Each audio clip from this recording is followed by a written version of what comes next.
மகர ராசி. மனசாட்சிக்கு ரொம்ப பயந்தவங்க. தான் மனசு என்ன சொல்லுதோ அத மட்டும் கேட்கக்கூடியவங்க. எல்லாருக்கும் உதவி செய்யக்கூடியவங்க. எவ்ளோ கஷ்டம் வந்தாலும் தன்னுடைய தன்னம்பிக்கையும், தைரியத்தையும் விட்டுக் கொடுக்காதவங்க. குறிப்பா மகர ராசியை சேர்ந்தவங்க ஆண்களா இருந்தாங்க அப்டின்னா, அவங்களுடைய கஷ்ட நஷ்டங்கள வெளில தெரிஞ்சுக்கிறது ரொம்ப கஷ்டம். இதுவே மகர ராசி சேர்ந்தவங்க பெண்களா இருந்தாங்க அப்டின்னாக்க, தன்னுடைய கஷ்ட காலத்தையும் சர்வ சாதாரணமா கடந்து போயிடுவாங்க. இப்படி மகரத்திற்குன்னு ஒரு குணம் இருக்கு. ஆனா, மத்தவங்களால இவங்கள ஜட்ஜ் பண்ண முடியும். இவங்களால தான் மத்தவங்க யாரு என்னங்கிறத தெரிஞ்சுக்க முடியாம போயிருக்கு. இதனாலவே நெறைய இடங்கள்ல அசிங்கப்பட்டு, அவமானப்பட்டும் நிக்கிறோம். என்னம்மா சொல்றேன்னு கேட்கிறீங்களா? மகர ராசிக்காரங்க மத்தவங்களுடைய உணர்ச்சிகள தன்னுடைய உணர்ச்சியா நெனச்சு அவங்களுக்கு கஷ்டம், நஷ்டம் அப்டின்னாக்க போய் உதவி செய்றீங்க. ஆனா, உங்கள பொறுத்தவரைக்கும் யாருமே அப்படி இல்ல. திரும்பி பார்த்தாலும் சரி, திரும்பி பார்க்காட்டியும் சரி. கூட பொறந்தவங்களும் சரி, இல்ல நாம கட்டிக்கிட்டவங்க, பெத்தவங்க, நம்ம பெத்தவங்கன்னு சொல்லிட்டு யார பார்த்தாலும் சரி, யாருமே நமக்கு உதவிகரமா இல்ல. ஆனா முடிஞ்ச அளவுக்கு எல்லா கஷ்டத்தையும், நஷ்டத்தையும் தனியாளா இருந்து சமாளிச்சுக்கிட்டு இருக்கீங்க. உங்கள பொறுத்தவரைக்கும் நெறைய இடங்கள்ல கடவுள்கிட்ட அழுது புலம்பியாச்சு. என் தலையில என்ன எழுதுனியோ? இது நீ எடுத்த முடிவா? தெய்வமே இது நீ எடுத்த முடிவான்னு கூட கேட்டிருப்போம். இப்படி என் தலையில எழுதி வச்சிருக்கியே! நான் என்ன துரோகம் பண்ணேன்? கனவுல கூட யாருக்கும் துரோகம் நினைச்சது இல்லையே! ஒரு எறும்பாவே இருந்தாலும் அதுவும் நல்லா இருக்கட்டும்னு தான் நான் நினைக்கிறேன். இதுதானே மகர ராசியுடைய மனநிலை. இருந்தும் நமக்கு ஏன்டா இவ்வளவு கஷ்டம்னு யோசிக்கிறீங்களா? எல்லாரும் சில நேரங்கள்ல பேசியிருப்போம். என்ன கிரகமோ தெரியலைங்க. எனக்கு நடக்கிறதெல்லாம் கெட்டதாவே நடக்குது. எத பண்ணாலும் தடையாவும், தாமதமாவும் போகுதுன்னு சொல்லுவோம் இல்லையா? அந்த கிரகங்களுடைய அமைப்பு தான் நமக்கு இத்தன நாளா ஆட்டம் காட்டுச்சு. அந்த வகையில வரக்கூடிய மார்ச் மாதம் 29ஆம் தேதி சனி பகவானுடைய பெயர்ச்சியின் காரணமா மகர ராசிக்குடைய வாழ்க்கை நிலை மகிழ்ச்சி தரக்கூடியதா இருக்க போகுதா? இல்லையா? பார்த்து தெரிஞ்சுக்கலாமா? அதே மாரி ஒரு விஷயத்த மட்டும் என்ன நடந்தாலும் சரி மகர ராசி செய்யவும் கூடாதுன்னு சொல்லியிருக்கும். அது என்னங்கிறதையும் பார்த்து தெரிஞ்சுக்கலாம். மகர ராசிய பொறுத்தவரைக்கும் முதல் விஷயம் நான் சொல்றது. நீங்க அடிக்கடி வழிபாடு செய்ய வேண்டியது, தினம் தினம் வழிபாடு செய்யறது யார் தெரியுமா? சிவபெருமான வழிபாடு செய்யணும். இதனால நல்ல பலன்கள் கிடைக்கும். அவர அர்ச்சனை செய்து வழிபாடு செய்யணும். பழங்களால, மலர்களால, வில்வ இலைகளால, தாமரை மலர்களால முடிஞ்ச அளவுக்கு சிவபெருமானுக்கு இதெல்லாம் சாற்றி வழிபாடு செய்ய அற்புதமான பலன்களை அருளிடுவார். மகர ராசியை பொறுத்தவரைக்கும் உத்தியோகம், தொழில் மற்றும் கல்வியில ஏற்றம் இருக்கும். சுபகாரியங்கள் நடக்கும். எடுத்த காரியங்கள்ல வெற்றி பெறுவீங்க. குழந்தைகளுடைய கல்வி, உத்தியோகத்துல ஆதாயம் உண்டு. வீட்லயும் மகிழ்ச்சி பொங்கும். நீங்களே ஆச்சரியப்படக்கூடிய அளவுக்கு உங்க வாழ்க்கை நிலையில முன்னேற்றம் நிச்சயமா ஏற்பட போகுதுங்க. வாழ்க்கை துணையாளியும் ஆதாயம் ஏற்படும். ஆரோக்கிய பிரச்சனைகள் சரியாகும். இருந்தாலும் இந்த காது, மூக்கு, தொண்டை பிரச்சனைகள்ல கொஞ்சம் கவனமா இருந்துக்கோங்க. வார்த்தைகள கவனமா பயன்படுத்துங்க. அதே மாரி வண்டி வாகனத்துல பயணம் செய்றீங்க அப்படின்னாக்கா, அதுலயுமே கொஞ்சம் நிதானத்தை கடைபிடிங்க. பயணங்கள் அப்படின்னாவே எச்சரிக்கையுடன் இருப்பது ரொம்ப அவசியம். எப்படின்னா, உடைமைகள் மீது கவனம் இருக்கணும். அதுவே வண்டி வாகனம் ஓட்டுறப்போ விதிகளை கடைபிடிக்கணும். வீண் பிரச்சனைகள தவிர்த்திடணும். அடிக்கடி அருகில் இருக்கக்கூடிய விநாயகர் பெருமான் ஆலயத்துக்கு போயிட்டு வர்றது, அவர் வழிபாடு செஞ்சுட்டு வர்றது வாழ்க்கையில ஏற்றத்தை கொடுக்கும். முடியாத காரியங்கள கூட முடித்து வைக்க துணை வரும். அதாவது இப்ப சொன்னது சும்மா சாம்பிள் மாதிரின்னு வச்சுக்கோங்களேன். மார்ச் மாதம் 29ஆம் தேதி நடக்கக்கூடிய இந்த சனி பெயர்ச்சி ராஜயோகத்தை மகர ராசிகளுக்கு கொடுக்க போகுது. 9 நவகிரகங்களே வலிமையான கிரகம் யாரான்னு பார்த்தா சனி பகவான். ஒரு கிரகம் எடுத்துக்கிட்டோம்னாக்கா, ஒரு ராசியில ஒரு வீட்ல ஒரு வீட்ல இருந்து இன்னொரு வீட்டுக்கு மாறுறதுக்கு அதிகாலம் எடுக்கக்கூடிய கிரகம்னு பார்த்தோம்னாக்கா சனி பகவான் தான். சந்திர பகவான் எடுத்துட்ட கூட 2 1/2 நாள் தான் எடுத்துப்பாரு. மாத கோள்கள்னு சொல்லக்கூடிய புதனாட்டம், செவ்வாயாட்டம், சூரியனாட்டம் இவங்களே 1 மாதம் இல்ல 2 மாசம் எடுத்துப்பாங்க. இதுவே ரொம்ப மோசமான கிரகங்கள்னு சொல்லக்கூடிய ராகுவும், கேதுவும் கூட 1 1/2 வருஷம் எடுத்துப்பாங்க. முழு சுபகிரகம்னு சொல்லக்கூடிய குரு பகவான் 1 வருஷம் எடுத்துப்பாரு. ஆனா, அந்த சனீஸ்வர பகவான் மட்டும் தான் ஒரு ராசியிலேருந்து இன்னொரு ராசிக்கு மாறுறதுக்கு 2 1/2 வருஷத்த எடுத்துக்கிறாரு. இல்லைங்களா? இவரு இத்தனை நாளா கும்ப ராசியில இருந்தாரு. இப்ப மீன ராசிக்கு பெயர்ச்சியாக போறாரு. சொல்லப்போனா கடந்த 7, 8 வருஷமா பாவகிரகங்களுடைய வீட்ல சனி பகவான் சஞ்சரித்து வந்த நிலையில, இப்ப குரு பகவானுடைய வீடு. அதாவது மீன ராசிங்கிறது குரு பகவானுடைய வீடு. இதனால சனி பகவான பொறுத்தவரைக்கும் முழுசா குளுமையாகவும், இனிமையாகவும் மாறி அனைத்து ராசிகளுக்குமே நல்ல பலன்களை கொடுக்க போறாரு. அதுல மகர ராசிக்கு இன்னும் அதிகமான நல்ல பலன். அது நீ என்ன நினைக்கிறீங்களோ அத நடத்தி கொடுப்பார். சனி பகவான பொறுத்தவரைக்கும் மனுஷங்க செய்யக்கூடிய நல்லதுக்கும், கெட்டதுக்கும் ஏத்த மாரி பலன் கொடுக்கக்கூடியவரு. அதாவது தராசுல புடிச்ச மாதிரி. நீ செய்யக்கூடிய நல்ல பலன்களுக்கு அதற்கும் சரி, நீ செய்த தீமைகளுக்கும் சரி, சரிசமமாக பலன் தரக்கூடியவர். இல்லையா? முதல்ல இந்த மகர ராசிக்காரங்க ஒரு விஷயத்த நான் செய்யவே கூடாதுன்னு சொன்னேன் இல்லையா? அது என்ன தெரியுமா? யாருக்கும் வாக்குறுதி கொடுக்க கூடாது. எந்த விஷயத்த செய்யறதுக்கு முன்னாடி ஒரு முறைக்கு பலமுறை யோசிக்கணும். இத மட்டும் மகரம் வந்து நெனப்புல வச்சுக்கோங்க. மத்தது நடக்கிறதெல்லாம் உங்களுக்கு சாதகமா இருக்கும். இந்த வருஷத்த பொறுத்தவரைக்கும், இந்த சனி பெயர்ச்சிங்கிறது திருக்கணித பஞ்சாங்கத்தின்படி 29/3/2025 அன்னைக்கு நடக்கப் போகுது. அதே சமயம் வாக்கிய பஞ்சாங்கத்தின்படி பார்த்தோம்னாக்கா 6/3/2026 அன்னைக்கு தான் நடக்கப் போகுது.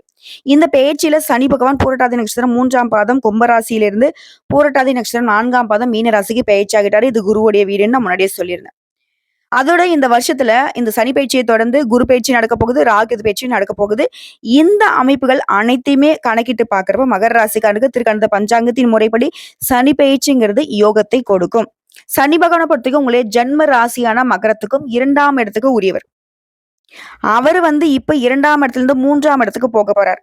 இது உங்களுக்கு முழுசா 7.5 சனி விலகக்கூடிய காலகட்டம். அடுத்து வரக்கூடிய குரு, ராகு, கேது பெயர்ச்சிகள் எல்லாமே உங்களுக்கு சாதகமான பலன்களை கொடுக்கிறதுனால, முழு முயற்சிகளையும் வார்த்தைகள்ல மட்டும் நிதானம் இருக்கட்டும்.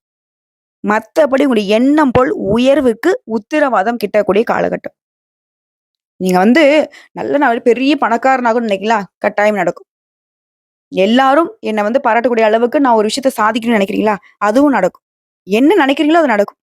அதுல உண்மையாவும், உறுதியாவும் இருந்தா மட்டும் போதும். இதுவே வேலையில இருக்கீங்க, அலுவலக பணிகள்ல இருக்கீங்க, தனியார் துறையோ, அரசாங்கத் துறையோ. அலுவலகத்துல கூட இருக்கிறவங்க கிட்டயும் ஆதரவு கிட்டும். மேலிடத்துல உங்களுடைய திறமைகள் உணரப்படும். சிலருக்கு பதவி உயர்வுடன் கூடிய இடமாற்றம் கிடைக்கும். அதுலயும் வெற்றி பெற சோம்பல உடனடியா விரட்டணும். புதிய முயற்சிகள் எடுங்க. காரியங்கள்ல எல்லாத்துலயுமே ஜெயம் உண்டாகும். அதே சமயம் வீண் ரோஷம் யார்ட்டயும் வேணாங்க. குடும்பத்துல நிம்மதி இருக்கும். பெற்றோர் மற்றும் பெரியவங்களுடைய உடல் ஆரோக்கியத்துல முன்னேற்றம் இருக்கும். வாரிசுகளால பெருமை உண்டாகும். வாழ்க்கை துணைக்கிட்டயும் அந்யோன்யம் உருவாக போகுது. இது மட்டும் இல்லாம ஆடை, ஆபரணங்கள், சொத்து சேரும். செய்யக்கூடிய தொழில்ல சீரான வளர்ச்சி உண்டு. அயல்நாட்டு வர்த்தகத்துல புதிய ஒப்பந்தங்கள்ல நேரடியா நீங்களே செய்யறது ரொம்ப நல்லது. கூட்டுத் தொழிலையும் ஆதாயம் உண்டு. அரசு துறையில, அரசாங்க வேலையில இருக்கவங்களுக்கு நீங்க மத்தவங்களுடைய பாராட்டுகளை பெறுவீங்க. பணத்தை கையாளுவதுல மட்டும் கொஞ்சம் கவனம் அவசியம். அடுத்து அரசியல் சார்ந்த விஷயங்கள்ல ஆதரவு அதிகமாகும். பொது இடங்கள்ல யாருக்கும் வாக்குறுதி குடுத்துறாதீங்க. வாக்குறுதி குடுக்கறதுக்கு முன்னாடி ஒரு முறைக்கு பலமுறை யோசிங்க. அதே மாரி அனுபவம் மிக்கவங்களுடைய ஆலோசனை ஏத்துக்கோங்க. அது ரொம்ப அவசியம். அதே மாரி நீங்களும் சிந்தித்து செயல்படுங்க.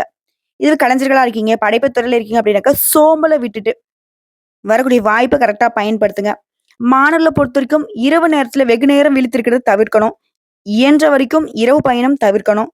அடுத்து உடல் ஆரோக்கியத்த பொறுத்தவரைக்கும் ஒரு சிலருக்கு கால் வலிக்கிறது, அடிவயிறு வலிக்கிறது, முதுகு தண்டு வலிக்கிறது, இந்த மாதிரி சின்ன சின்ன பிரச்சனைகள் தான் வரும்.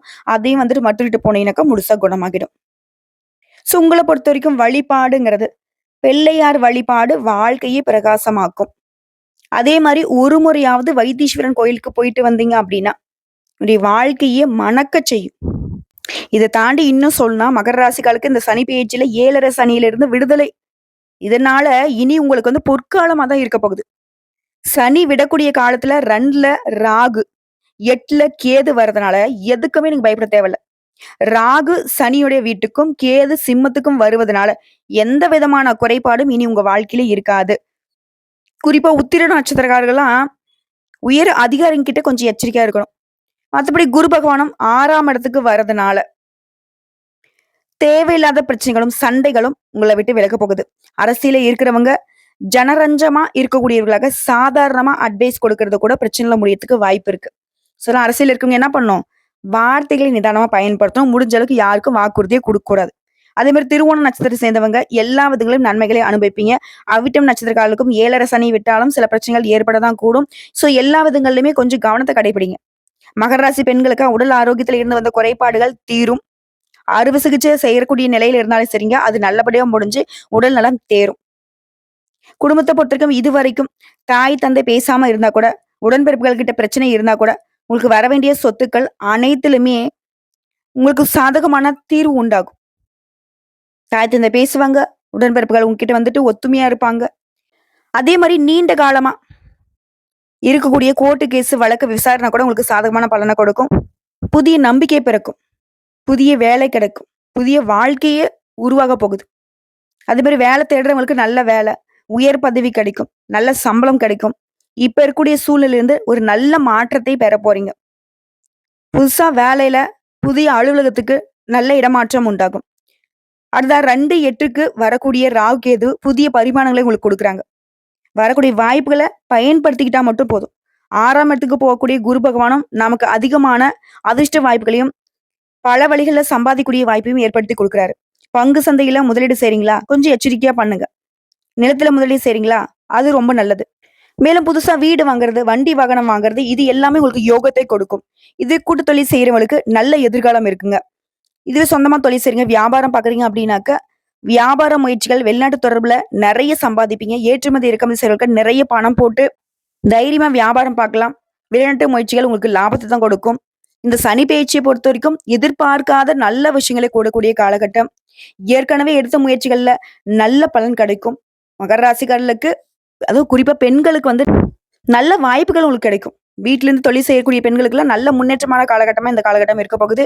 தொழில் செய்யக்கூடிய முயற்சிகள்ல நல்ல முன்னேற்றத்தை கொடுக்கக்கூடியதுனால, தொட்ட காரியங்கள் அனைத்தும் பொன்னாகக்கூடிய காலகட்டம். சொந்த வீடு இல்லாதவங்களுக்குலாம் இப்ப சொந்த வீடு வாங்கக்கூடிய யோகம் உண்டாக போகுது. முன்ன நான் சொன்ன மாதிரியே இன்னொரு விஷயம் மகர ராசி வந்து செய்யக்கூடாதுங்க. மத்தவங்களுக்கு கடன் வாங்கி கொடுக்கிறது, ஜாமீன் நிக்கிறது இந்த விஷயத்த மகர ராசிக்காரங்க சுத்தமா தவிர்த்திடணும். அதே மாரி புதுசா வந்து நண்பர்கள்னு வர்றது, முகம் தெரியாத நபர்கிட்ட எச்சரிக்கையா இருக்கணும். வெளியூர் பயணங்கள் உங்களுக்கு அனுகூலமான பலன கொடுக்கும். 3ஆம் இடத்துக்கு போகக்கூடிய சனி பகவான் இதுவரைக்கும் உங்களுடைய பெற்றோர்கிட்ட இருந்து வந்த ஆரோக்கிய பிரச்சனைகள் இப்ப சரியாக போகுது. பள்ளி மாணவர்கள பொறுத்தவரைக்கும் அருமையான காலமா இருக்க போகுதுங்க. எதிர்காலத்துக்கான திட்டம், மேல் படிப்புக்கான திட்டம் அனைத்திலுமே முன்னேற்றத்தை காண போறீங்க. 7.5 சனியிலிருந்து நீங்க விடுபடுவதனால திருப்தியான வாழ்க்கை நிலையை வாழ போறீங்க. உங்கள பொறுத்தவரைக்கும் ஏழுமலையானோட வழிபாடு இன்னும் அதீத நல்ல பலன்களை கொடுக்குங்க. முடிஞ்ச அளவுக்கு சீர்காழியில உள்ள அண்ணன் பெருமாள் ஆலயத்துக்கு போயிட்டு வழிபாடு செய்யறதும், அடிக்கடி நரசிம்மருக்கு தீபம் போடுவதும் நன்மைகளை அதிகரிச்சு கொடுக்குங்க. மேலும் வரக்கூடிய இந்த 2.5 ஆண்டு காலமே மகர ராசிக்காரர்கள் ஞாயிற்றுக்கிழமைகள் தோறும் பத்ரகாளி வழிபாடு செய்யறதும் நன்மையை கொடுக்கும். ஏதாவது கிரகதோஷங்கள் இருந்தா கூட அதுல இருந்து விடுபடுவதற்கு இந்த பத்ரகாளி அம்மனுடைய வழிபாடு நன்மையை ஏற்படுத்துங்க. சோ இப்போ வரைக்கும் பார்த்த பொது பலன்களை இருந்தே மகர ராசிக்காருக்கு இந்த சனி பெயர்ச்சிங்கிறது எந்த அளவுக்கு அதிர்ஷ்டமான காலகட்டம்ங்கிறத உணர்ந்திருப்பீங்க. முன்னாடி பார்த்த எந்த ஒரு அசிங்கமோ, அவமானமோ, கஷ்டமோ, நஷ்டமோ எதுவுமே இனி உங்கள தொடராது. உங்கள தொடணும்னு நினைச்சா கூட மத்தவங்க பயந்து ஓடக்கூடிய அளவுக்கு எல்லா விதங்கள்லயும் உயர்வான வாழ்க்கை நிலையை மகர ராசி வாழ போறீங்க. வாழ்த்துக்கள். ஓம் சனீஸ்வர பகவானே போற்றி போற்றி. எல்லாமே ஓகே தாம்மா. சனீஸ்வர பகவான் எங்களுக்கு சாதகமா தான் இருக்காருன்னு சொல்லிட்டேன். இருந்தாலும் அவருக்கு ஏதாவது பரிகாரம் இருக்கா சொன்னீங்கன்னா ஒரு சிறப்பா இருக்கும்னு நினைச்சீங்கன்னா, இந்த ரொம்பவே சாப்பாட்டுக்கு கூட வழி இல்லாம இருக்காங்க இல்லையா? குறிப்பா இந்த தூய்மை பணியாளர்கள் இருக்காங்க இல்லையா? அவங்களுக்கு உடை வாங்கி குடுக்கறது, உணவு வாங்கி குடுக்கறது, அவருடைய வாழ்வாதாரத்துக்கு உதவி பண்றது, இந்த மாதிரியான விஷயங்கள செஞ்சா, சனீஸ்வர பகவானுடைய கருணை பார்வை உங்கள் மீது விழும். என்னதான் உங்களுக்கு நேரம், காலம் சாதகமா இருந்தாலும், ஒரு சில விஷயங்கள செய்யக்கூடாதுன்னு சொல்லியிருக்கோம் இல்லையா? அத செஞ்சிராதீங்க. எல்லா விதங்களையும் கவனமா இருங்க. சனீஸ்வர பகவான பொறுத்தவரைக்கும் யாரு ஒருத்தங்க எப்பவுமே விழிப்புணர்வோட இருக்காங்க, தன்னுடைய உயர்வுக்காக மட்டும் பாடுபடுறாங்களோ, அவங்கள ரொம்ப பிடிக்கும். சுயநலமா இருக்கிறத நான் சொல்லலைங்க. மத்தவங்கள கெடுக்காம, மத்தவங்களுக்கு தொல்ல குடுக்காம, தன்னுடைய வேலை உண்டு, தான் உண்டுன்னு இருக்காங்க இல்லையா? அதற்கு சனீஸ்வர பகவான் ஆதரவு கொடுப்பார். இத உணர்ந்துகிட்டு மகர ராசிக்காரங்க வரக்கூடிய வாய்ப்ப திரும்பவும் சொல்றேன், பயன்படுத்திக்கோங்க. நழுவ விட்டுறாதீங்க. எந்த விஷயத்துக்கும் அலட்சியம் காட்டாதீங்க. கடவுள் துணை வருவார்.